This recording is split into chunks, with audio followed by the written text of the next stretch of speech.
Hello, my name is DeLand, and this is my wife Heather. And we just wanted to take a moment and just share our testimony of how God's worked in our marriage over the last year. Hopefully, it'll be an encouragement to you and a challenge as well.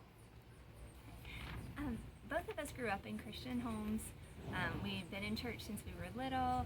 We went on mission trips. We were in children's church. I mean, we did all the good Christian things to do. We even went to Christian college, and then we met on the mission field, and we got married, and we believed that God was in it. We were excited about it, and we thought, ministry will be great doing it together.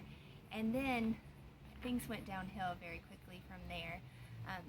After our first year of marriage, we went back to the States, and we went to a counseling conference. We went to a couple different ones. We learned all kinds of wonderful things about idols of our heart and forgiveness and communication. And we thought, we are ready to go back to Peru as missionaries. And we went back, and we had all of this head knowledge, but it had not reached our hearts. And so we could help lots of people just with different things that they were struggling with, but yet in our own marriage, we couldn't help. We couldn't figure out how to make it work. And so we lived like that for a while, and we got really good at putting on a good face and putting on a mask to hide. We were surviving, basically. But we knew how to live like that. And then in 2012 and 2010, our children were born. And so that just revealed lots of idols, lots of sin that we hadn't really dealt with. And so during that time, things just continued to get worse. We could put on a good face, and so we made things look good. We continued in ministry, but yet we were dying inside, really. We were not thriving as a couple or as a family. We were not showing the gospel with our marriage. And we got to a point where we lacked hope. We didn't even know where to go. We didn't know how to find help. We just didn't know what to do. And so by God's grace, He changed our path for us and gave us hope. So before we, as Heather said, we sought counseling and stuff, and we really couldn't figure out why we were struggling so much coming from Christian backgrounds, and we knew all the answers in our head, but we just weren't willing to apply them on a daily basis with each other. It's one of those things where we show grace to everybody else, but not to each other.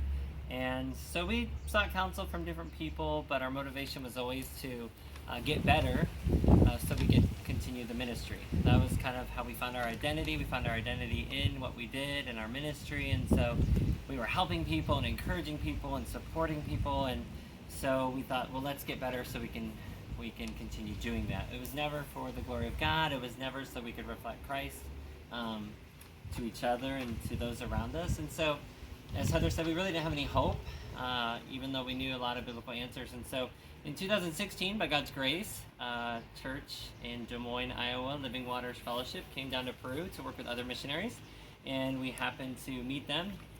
We met the pastor, Pastor Josh, and he just was very outgoing. He became good friends with us, and when we were in Iowa, stateside, the next time he invited us to come visit, and through that visit, they invited us to go on a wilderness retreat with the church, a couples wilderness retreat. It was kind of a spontaneous decision. It definitely wasn't planned, but we can look back and see God's faithfulness in it. On that retreat, we met Andy and Julie Biddle, the counseling pastor and his wife there at the church, and on the very first day of the retreat, we went on a hike with them, and they just began pouring just love and truth into our lives. And they really, from that day on, just started investing in us, even though they really didn't have to at all. And they encouraged us to stay in the States, but we were both proud, and we thought, no, we can go back, we're good.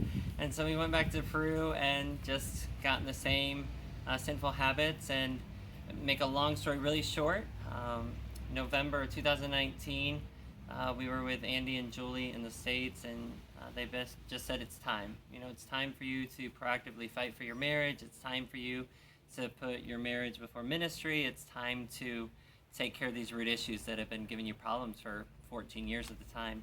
So it was one of those hard decisions. Heather and I both were like, no, but ministry's going so well in the village we work in, and we just can't leave the people there and our ministry partners. But Andy and Julie just graciously said, you know what, God's big enough to take care of those people, and this is more important. And so we're just so thankful that they encourage us to do that. And it's through them that we decided to come back to the States for 6 months, which turned into 11 months because of COVID.